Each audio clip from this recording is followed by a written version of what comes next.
Anger is a good thing for change. Many of us who have been recipients of difficult moments or startled by, taken back, made angry as heck about something that might have happened to us.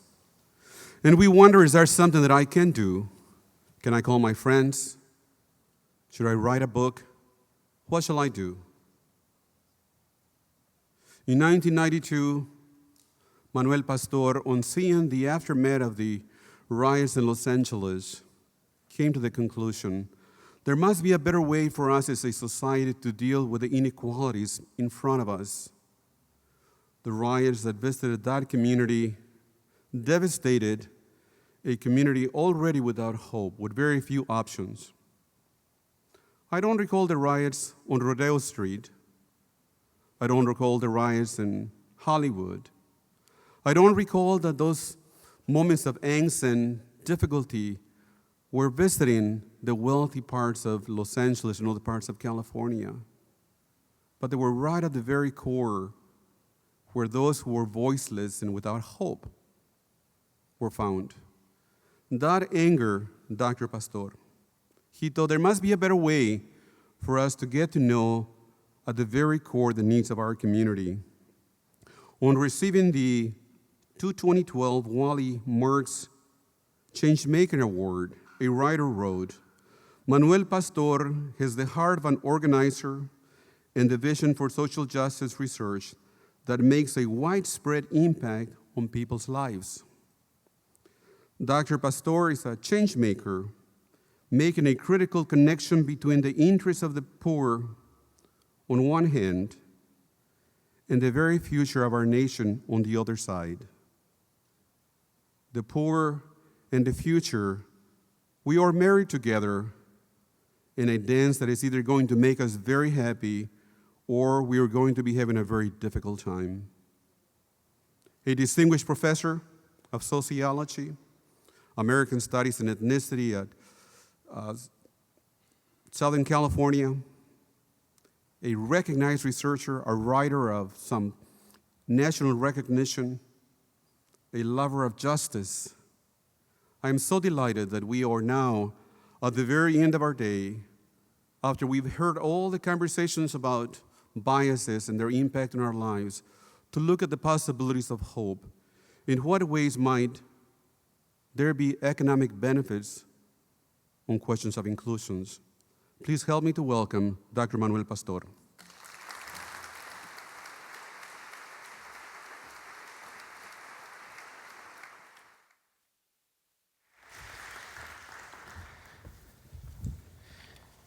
Great, it's a pleasure to be with you. And I realize it's the end of the day. But even more than the end of the day, I'm realizing that I'm having to follow Reverend Alvin Herring. And Alvin, what it actually reminds me of is I think it was 91, when the first Bush administration was about to embark on the first Iraq War, there was a teach-in that was held at Fairfax High in Los Angeles, and I was asked to come and speak about the economics of the war. And I agreed to, and I went to go speak, and they sat me down. They said, well, you're about to get up to go speak, but before you speak, we have somebody who's kind of a little bit unexpected as a speaker. And so they brought up Ed Asner, the famous actor. And he didn't speak. He actually gave this kind of emotional theatrical play thing. Everybody was in tears, and I was like, oh, this is really going to be a bummer. And they said, and you'll be up in a second. We've got somebody else really special. And it turned out it was Maxine Waters, the fiery black congresswoman newly elected from South LA. And she got up and she gave this dramatic, speech. It was just beautiful. And I was kind of myself in awe. And at the end of her speech, she said, and I've got someone special I brought as a guest, Jesse Jackson. And Jesse gave a pretty good speech that day, but, and then afterwards they introduced Manuel Pastor, right? And I came,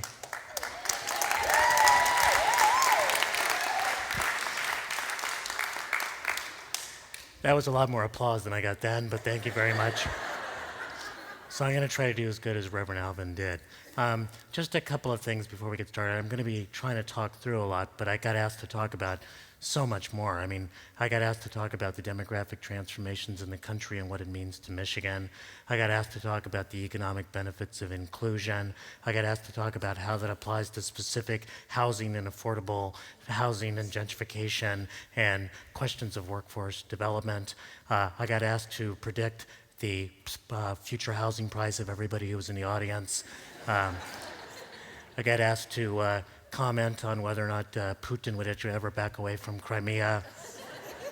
And then on the way up, I couldn't believe this. This was actually Alvin who said, would I mind commenting on whether or not Donald Sterling is really actually liked by his players, as he asserted the other day? And the answer, with all due respect to the place that we're in, is fuck no. So,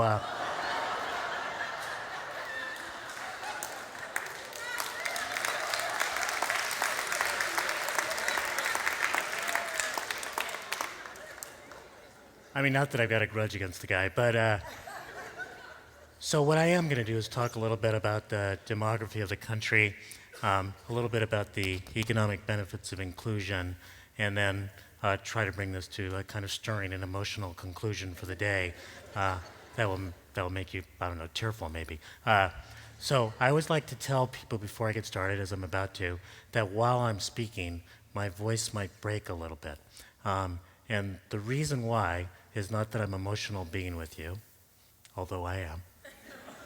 I actually have a speech disorder, speech condition, that's called spasmodic dysphonia. Spasms around your voice box. It's what Diane Reeves from NPR has. Robert Kennedy Jr. has it as well.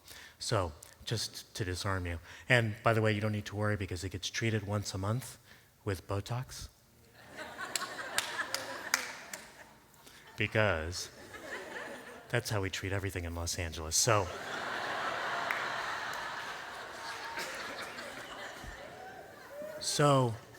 for some of you, the happiest day of the year might be, Christmas or Hanukkah or your birthday, or it could be the day that the Lakeshore Ethnic Diversity Alliance has its annual conference.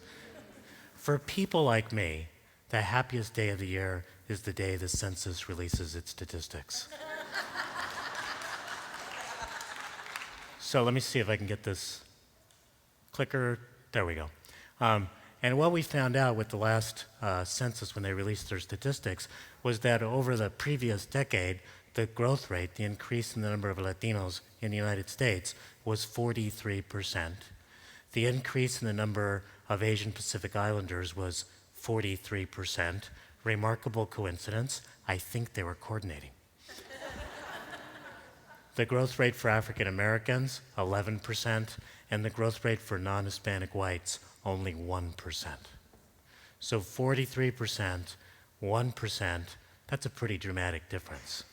And what's fascinating about that is you may recall on the night of the election when Barack Obama got reelected with 39% of the white vote, and the news commentators nationally were slapping their forehead going, my God, the country's changed, the country has changed.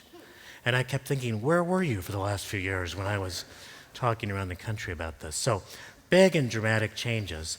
But one thing that's fascinating about this is in particular when people see the increase in the growth of Latinos and Asians, what do they think is driving it? Immigration, and that answer is wrong. Immigration into the country has slowed down for the last 4 years, and it's certainly a function of the fact that the U.S. economy is a bit slower, border enforcement's a bit stronger, but it's actually a function of two other big factors. One is that the economies in Latin America and Asia are actually doing better in the long run than we have. But second and most important, the fertility rate in Mexico. It used to be 35 years ago, over the course of her lifetime, a Mexican woman would have 5 children. Now the fertility rate in Mexico is 2.3. The fertility rate in the United States is 1.7. And as those two come together, the push factors disappear. And that's the reason why, for the last 3 years running, net migration from Mexico has actually been 0. There's as many people returning to Mexico as coming to the United States. The fact that Mexicans are now arriving in Michigan means that they're leaving Los Angeles, basically. And that is really true because, by the way, what do you think is the only large metropolitan area in the United States? Of all the big metro areas, Detroit and Baltimore and DC and New York and Miami and Atlanta, what is the only large metro area that did not see an increase in the number of Hispanic children? Los Angeles, which in some sense, and we'll talk a little bit about it, has come to the end of a demographic process. So, what does that look like in your neck of the woods? Well, in Detroit, you've been losing all sorts of population, including the African American population, but again, in the Latino population, certainly a large loss. This is the Detroit metro area in terms of the white population. This is Grand Rapids, which has had a small decline in the number of non-Hispanic whites, still increasing African American population, but a big increase in the Latino population. So demographic change coming to Grand Rapids as well. And one last metro area here, Battle Creek. Why Battle Creek? Because Kellogg paid for the conference. So,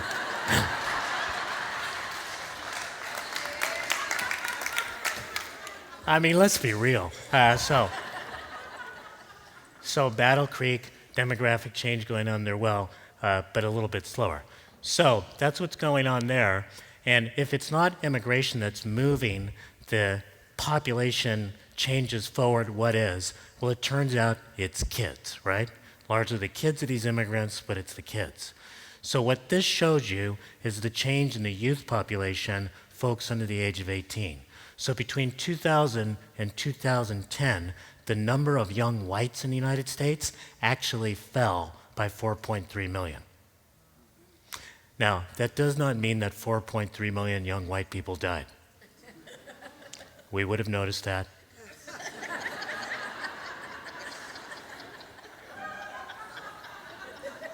It would have been featured on Fox News. And it would certainly have been blamed on Obamacare. So,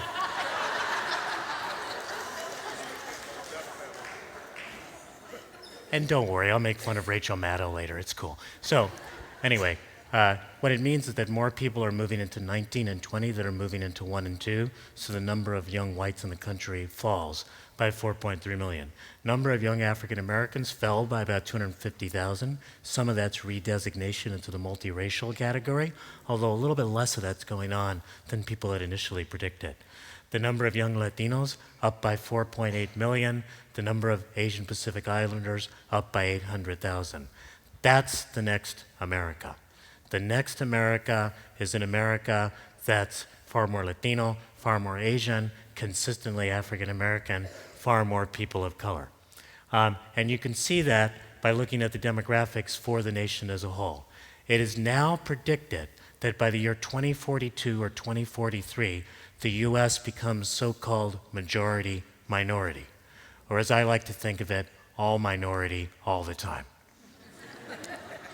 That is, we're all a minority. But here's the striking statistic. 10 years before that, the workforce is majority people of color. That is, people who are actively working. And by about 2019, 2020, the majority of youth will be people of color. So this is a change that's coming. It's coming quickly. And it's one that's coming a little bit less quickly in Michigan. This shows you Michigan going from 1980 to 2040. By 2040, you'll still be about 68% non-Hispanic white. But we can learn a lot about what's going to happen in the country by looking at California. Because the demographic change in the United States between 2000 and 2050 is basically a demographic change that California went through between 1980 and 2000. So California, in some sense, was America fast forward. And that period of time, when we were going through that demographic change, we had all those fights around immigration. We had all sorts of fights around affirmative action, et cetera. Now, demographers say that they know the exact day that California became majority minority. You know, they do that, the 300 millionth baby was born today. His name is Jose. How did you know that, right? So On that day that the demographer said that, December 15th, 1999, I kept getting phone calls from reporters all day long saying, California's majority minority, it's majority minority, it's majority minority. What's it mean, what's it mean, what's it mean? There was a tone of anxiety in their voice. Finally, I said, I don't know. But we're having a salsa party at my house tonight to celebrate. In the spirit of the new California, everyone's invited. They just need to learn a new step.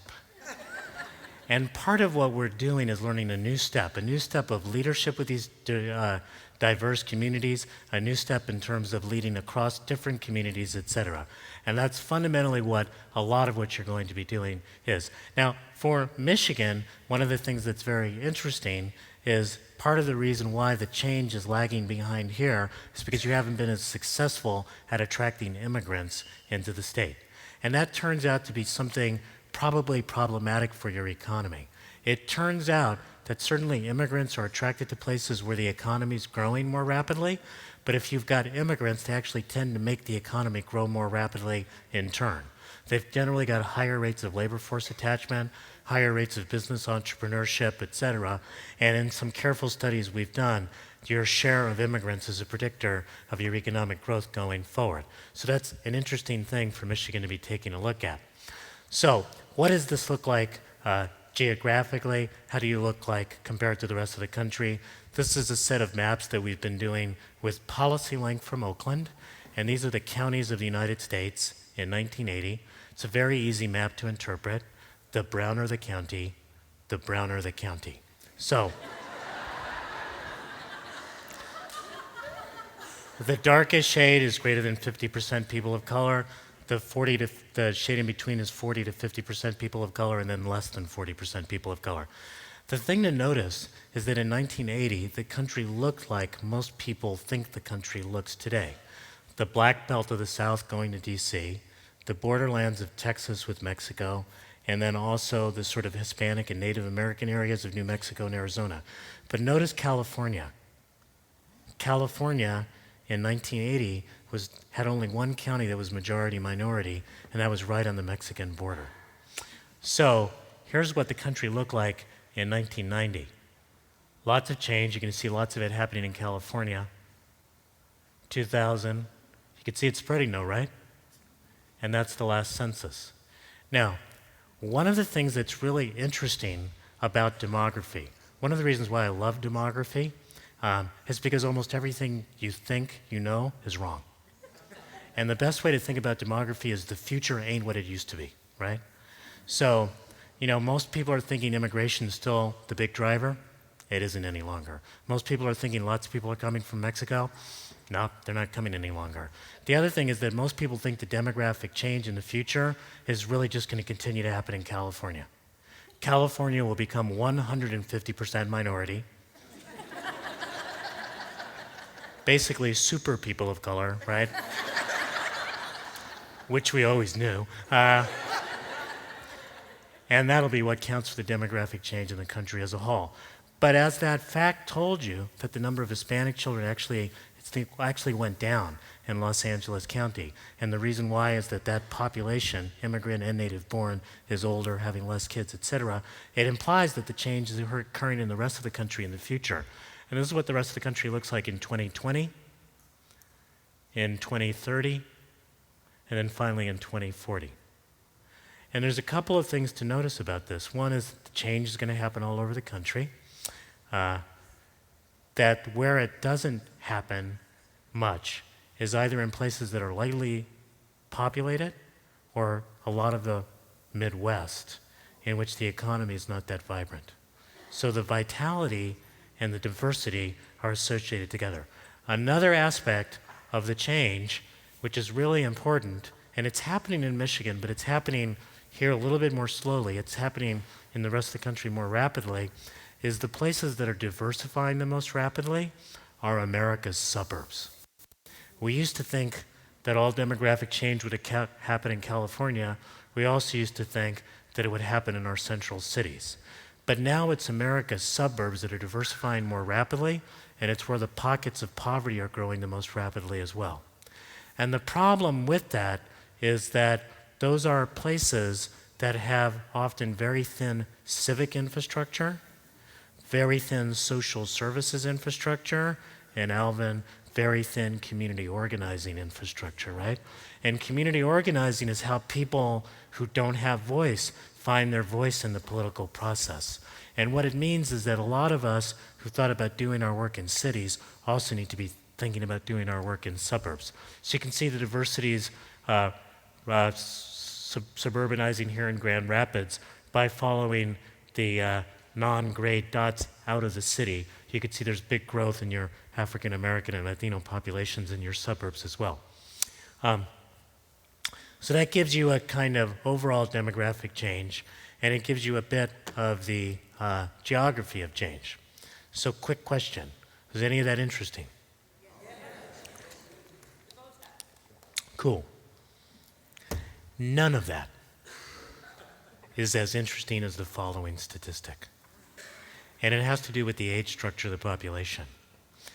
In the United States as a whole, and you see Michigan up there as well, and Michigan's pretty close. In the United States as a whole, the median age, half older, half younger, for non-Hispanic whites is 42 years. The median age for Asians, 35. The median age for African Americans, 32. The median age for Native Americans and Pacific Islanders, kind of 29, 30. And the median age nationally for Latinos, 27. And in Michigan, 24. 42, 27, 15 years. It's a generation gap. And it helps to explain two things. One is it helps to explain our demographic change. Because when you're 27, you're in prime family formation age. When you're 42, you think you're in prime family formation age. You may be, Godspeed. But I think that what it means besides that is that this generation gap actually has significant political consequences. And it does because you've got an older generation not seeing itself in a younger generation. And an interesting statistic here, the state that has the largest generation gap, the whitest old, the brownest young, anybody know what state that is? Arizona. The whitest old, the brownest young. Think about the politics of Arizona, right? The fractious politics around immigration, around ethnic studies in the school. And then the following thing, in the last 5 years, Arizona had the third largest cuts in per student K through 12 education spending. It had the largest cuts in spending on its public university percentage-wise. And it had the largest increases in tuition for its public universities percentage-wise in the country as a whole. And this is something that we're finding is pretty typical of the country as a whole. This shows you basically spending in the country, local revenues per child, and the darker areas here represent more spending per child. And then the next slide is the generation gap. That is, what is the gap between the old and the young racially? It's almost a photo negative. And what we're finding is that those places where the gap is the biggest, where the old don't see themselves in the young, spending on education but also on infrastructure is the lowest. Now I know, some of you, particularly those of you who made the mistake presumably of going to graduate school, are looking at these maps and saying, I don't know, maybe they're just a correlation. So just to reassure you, the results hold up in a multivariate time series cross-section fixed effects regression in which we control for all the other variables that predict spending, and we still find that the generation gap is statistically significant and has a large impact, which basically means I'm right. So this is a significant thing, and one way to think about this more with story, because I think Alvin was right about how story really captures things. Does anybody remember at the sort of beginning of the Tea Party, there was that famous sign held by a Tea Partier saying, "Keep your government hands off my Medicare"? And many of us laughed because, Medicare is a government program, right? But really what that was an older generation lifting up the drawbridges just as a new generation arrives. Protect my Medicare, cut that education spending, right? And one of the things that's really crucial here is repairing this generational disconnect, and I'll get to that in just a few minutes. But I do want to point out that the work of faith-based organizers, which connect people deeply through their values and not simply through their interests, is a way of creating that conversation about generations. And having a conversation around generations is also a way to deal with some of these issues around race. So, now, a couple of things about this.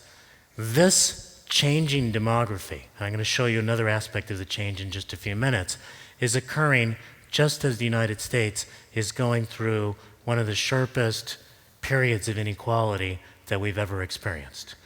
This graph shows you, with the blue line, the share of income in the United States going to the top 1% of the population, the blue line.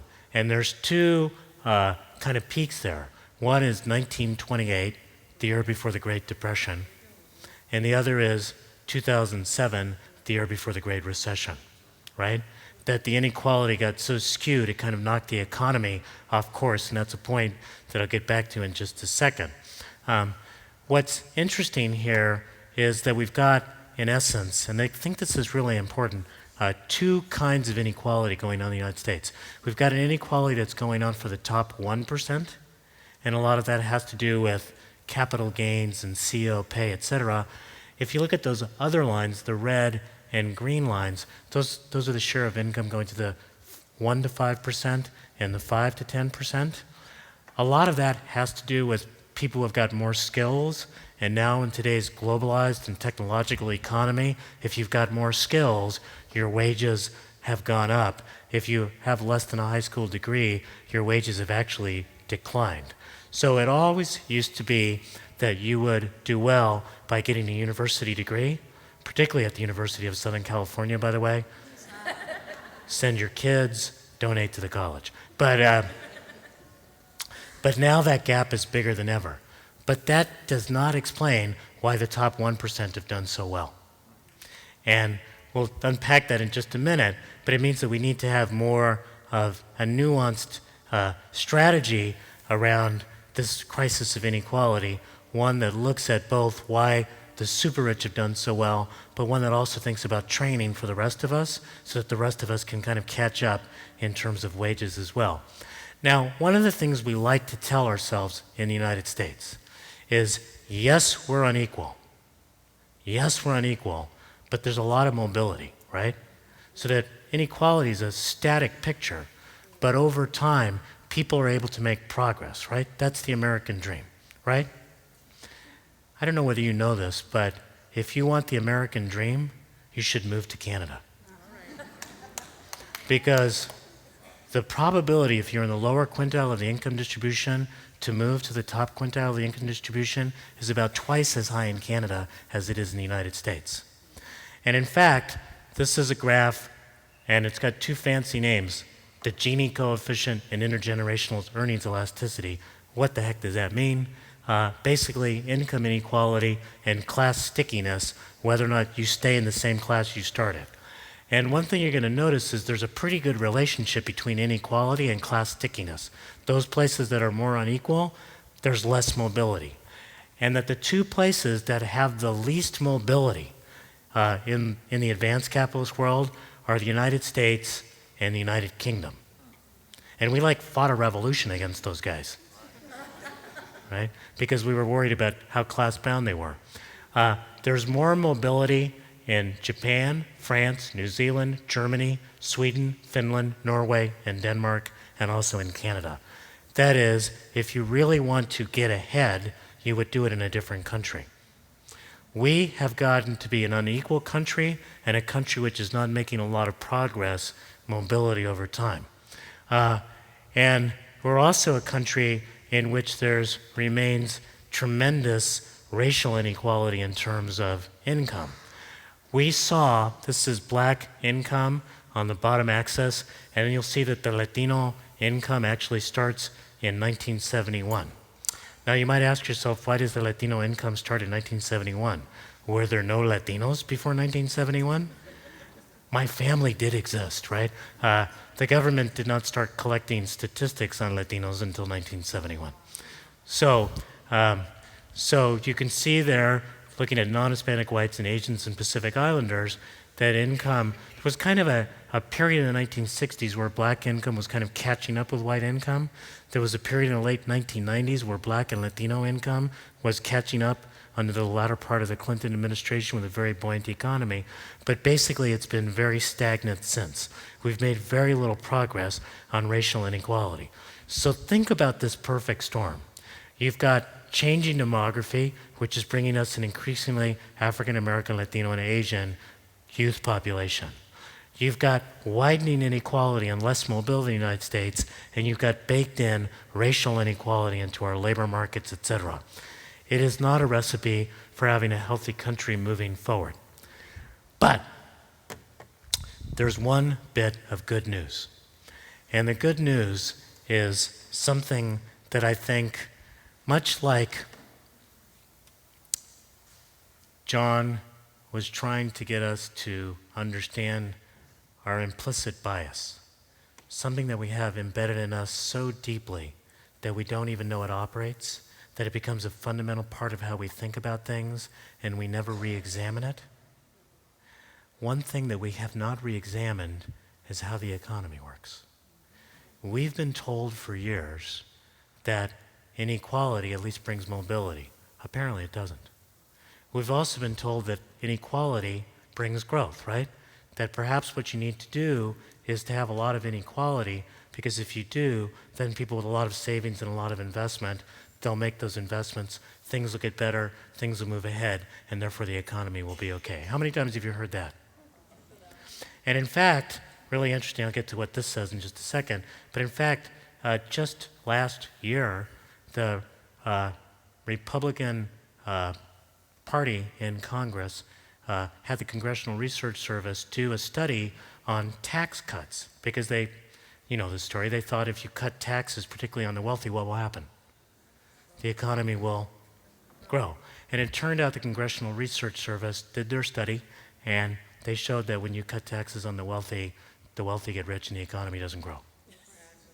And the congressional Republicans refused to release the study until somebody filed a Freedom of Information Act request and it hit the light of day.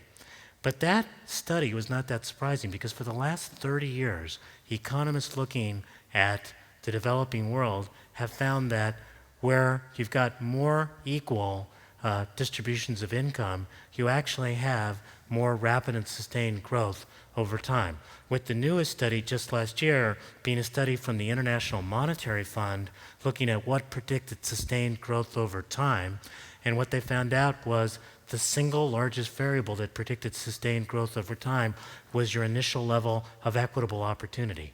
Where you had more equitable opportunity, that is more equality, you actually wound up getting more sustained growth over time. Talk about why in just a second. But what's fascinating about this is that this message is really beginning to hit. How many of you have heard of this book, Capital by Thomas Piketty? A couple of you. This is the #1 best-selling book in the United States right now. #1 best-selling book. And it's about why we've become so unequal and what we can do about it. And the fact that it's getting, by the way, it's 776 pages. It was originally written in French, and it's translated, and it reads like that.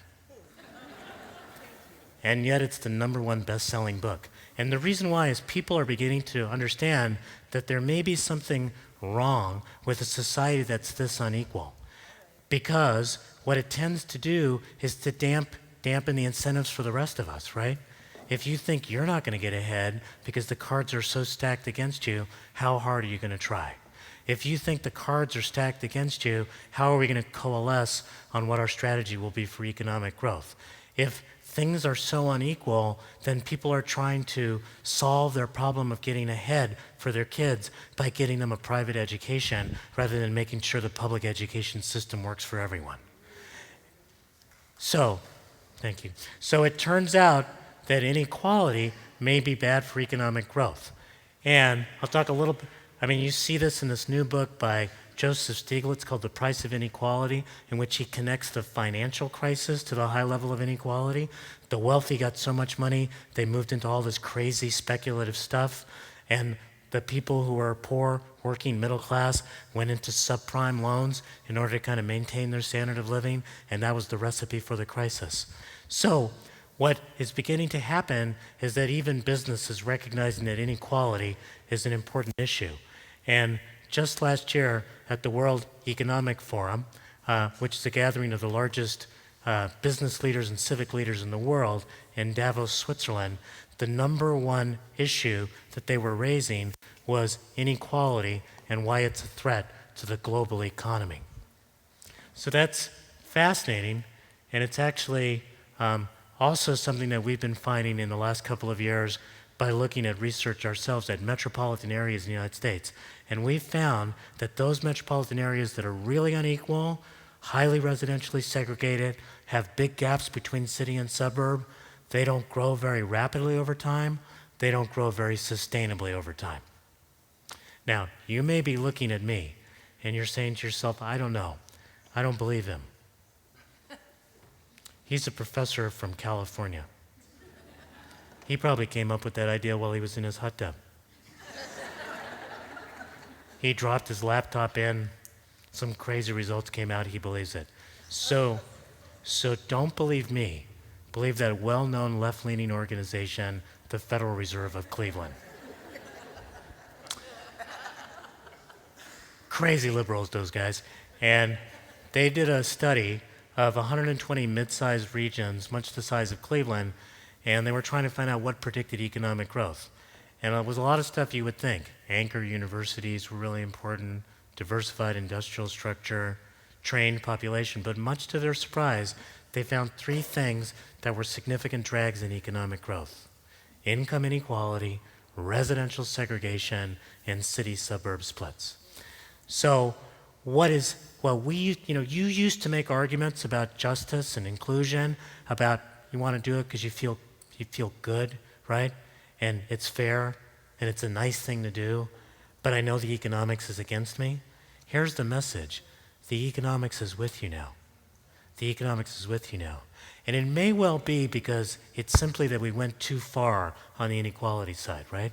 Certainly there's an argument that if there's no inequality, like in the Soviet Union, no private property, you're going to dampen people's incentives, right? But, just like one glass of wine might be a good thing, but like drinking a bottle of whiskey might just take you over the edge, right? We drank the inequality Kool-Aid, right? And we got to a spot that is corrosive for our economy, corrosive for our democracy, and corrosive for our connections together as a nation.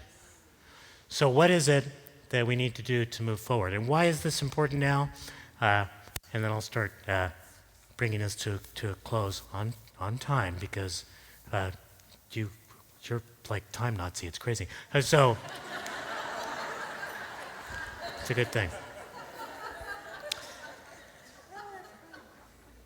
So here's the thing that's really scary and interesting.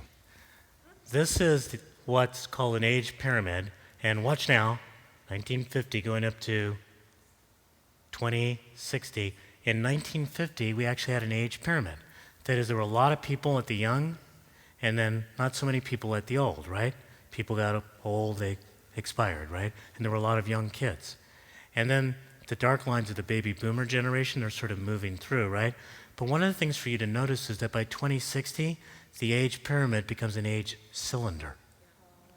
And here's what's interesting about that. It's the group in the middle, that majority people of color workforce, that's going to be responsible for supporting the elders in the future. And what's interesting about that is there'll be fewer people in the workforce and more people who will be retired. And it's predicted now that what's called the dependency ratio how many people each one of us has to support who's working, it's going to go up by 60%. So it's not simply that we want our kids to have the same chance we had. We need our kids to be 60% more productive than we were. And our kids are Black and Latino and Asian as well as white. The next America needs to be productive, and we need to invest in all of our children. So, if we close the racial gap, we would make great progress. It's estimated that the standard of living in the United States, if we could close the racial gap, would be $1.2 trillion higher. And this was done in a study by CAP and PolicyLink. So if we could close the racial gaps in terms of income, we can get some big increases. So what do I think that we need to do? And then a conclusion, which I think is specially tailored for Holland, because everybody is really drilling in on Holland. And I have a recommendation for Holland that might surprise you. It doesn't have to do with getting rid of tulips. So, one thing we need to do is invest in the future. And investing in the future means rebuilding our infrastructure. Our deteriorated infrastructure, it's a super good time to do it. Interest rates are low, workers are plentiful, and it's a way actually in the current atmosphere to bring in a lot of young workers of color who may not have some of the university skills, but it's a place where they can get a toehold in the labor market, and we need it anyway to move forward. The second thing that's really important is to think about really creating new businesses that provide local jobs. We need to be making sure that the businesses that we're growing are businesses that are connected to our communities and can actually do the employment in our communities that's necessary. The third thing is to build human capital. I mentioned before that we need our young people to be 60% more productive. That means being laser sharp on making sure that the educational structure works. It also means doing job training, and it means something else that I want to lift up because it's so dear to my heart. And that is understanding the importance of adult education. And in particular, for who we know the parents of these kids are, ESL, English as a Second Language. Learning English is about a 15% boost in your wage. You can move from cleaning a room to being able to rent a room. You can move from, the back end of the factory to actually being a foreman in a factory. Learning English is really important. And the question is, people think about putting money into K through 12, hardly ever think about adult ed. Why? Because little kids are cuter than day laborers. But day laborers are somebody's parents, right? And if they make progress, then, their houses, their apartment is just a little bit bigger. They're a little bit better able to, engage with the school system and the teachers, et cetera, help the kids with homework, et cetera. And we need to paying a lot of attention to adult ed and career pathways.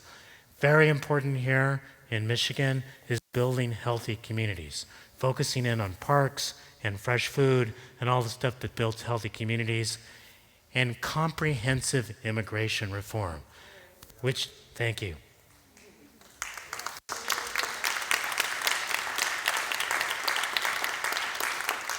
Which nearly every economist from the left and the right thinks will add to the economy. And then we have this curious debate. We actually got comprehensive immigration reform through the Senate, right? And then it went to the House, where all good ideas go to die. And what's fascinating is now you see the House Republicans going through this thing of saying, well, maybe we'll do it, but we're going to not allow a path to citizenship for the undocumented. Now, here's what's interesting about that. It turns out that there's a separate citizen gain. That is, if somebody becomes a citizen, they get an even bigger boost in their wages. Employers take it as a positive signal. It means the person's going to be more in the country, gives them a wider range of jobs as well.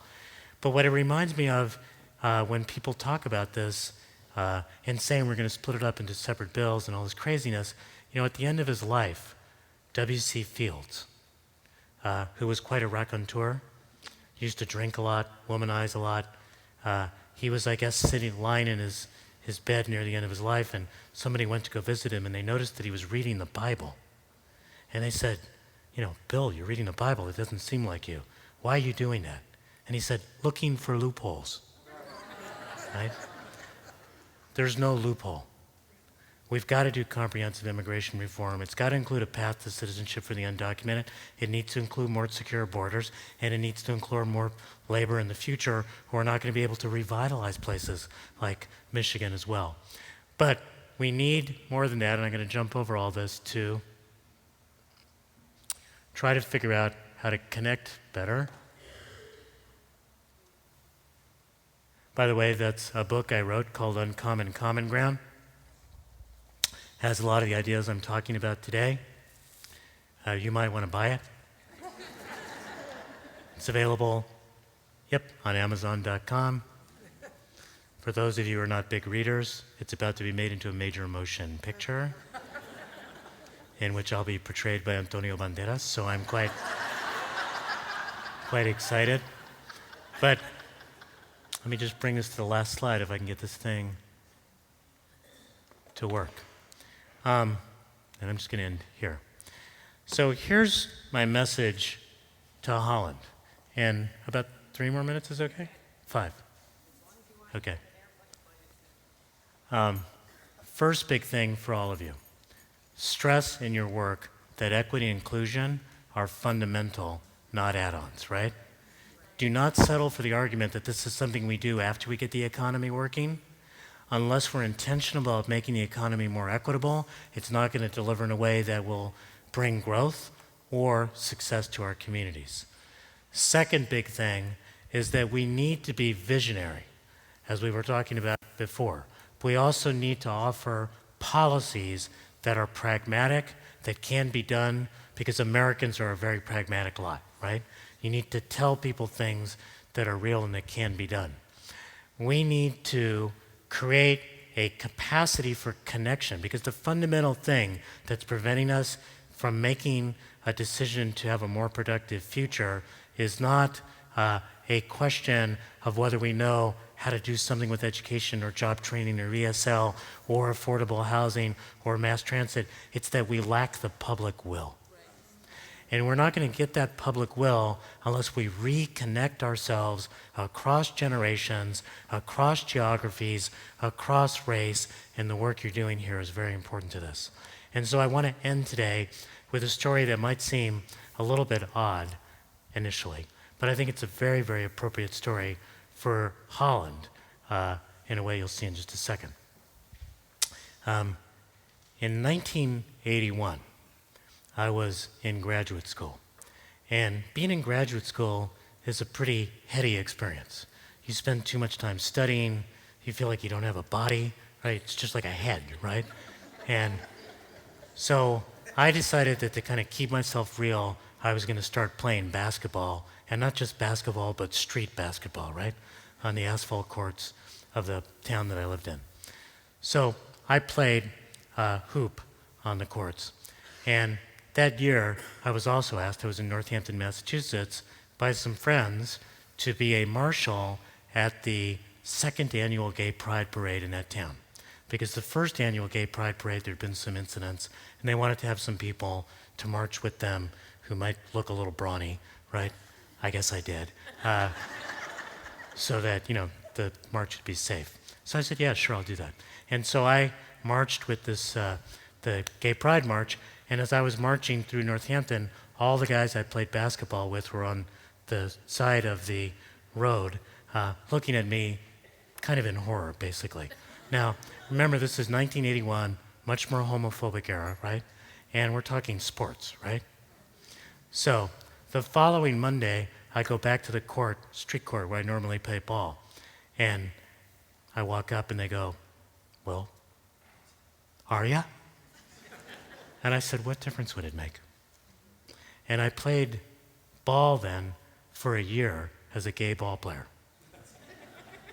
Until one day, I was doing a transaction at the bank with my wife. It must have been her transferring money to me because I was very happy and gave her a big kiss. And one of my basketball buddies came up to me and hugged me and said, you're straight, you're straight, you're straight. But for a year, I played ball as a gay ball player. And it meant that everybody on that court had to get used to having a gay guy playing with them. And they had to curb their homophobic comments. And they had to treat me with decency. And I think in a place that's as white as Holland, in a place where communities are sometimes isolated, do you act always as though the other is in the room? Do you act as though if it's a group of straight people, there's a gay person who you'll speak about with integrity and respect? If it's a bunch of white folks, that you're making sure that the words that you use to characterize African Americans, their lot in life, what they're facing, is what you would say if that person was in the room? Are you acting as though that immigrant Latina mother with her dreams for her child is actually in the room? When you talk about immigration, are you acting as though that undocumented father who's working so hard so that his family can have a piece of the American dream, are you acting as though the other is in the room? Holland, we will make progress if we always act as though the other is in the room and make sure that we eventually get the other in the room, because when we're all in the room, we can make for a better America. Thank you.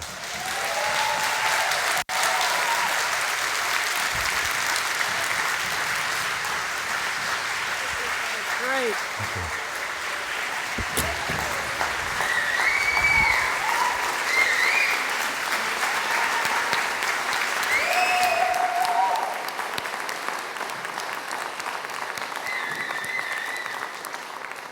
I know that you all have been sitting for a long time, but if you would please fill out your evaluation for the afternoon, it would be critically important to us in knowing how to proceed forward. So just take a minute. Once again, you just have to check 5 boxes. While you're doing that, I would like to thank, once again, the staff of the Lakeshore Ethnic Diversity Alliance. It was a lot of work and a lot of fun. So thank you. And I, once again, want to thank all of you for being here today, for joining us in this day, and for taking this knowledge that we now collectively can share and working together to make a different community. Thank you very much.